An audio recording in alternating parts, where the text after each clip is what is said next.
Hola, Melanie, soy yo. Este día fuimos a buscar dos de nuestras cosas favoritas de acá, pero antes un niño nos vendió una paleta picosa de mango.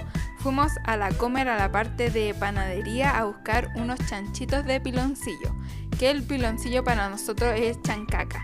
Son como una galleta y adentro tiene algunos pedacitos de chancaca, son súper ricas la verdad y nos llevamos 4 para aprovechar. Lo segundo fue un Blizzard acá en el Dairy Queen, que dan esta garantía de voltear el vaso y que no se caiga, pero mi esposo no alcanzó a grabar al niño, así que lo hice yo.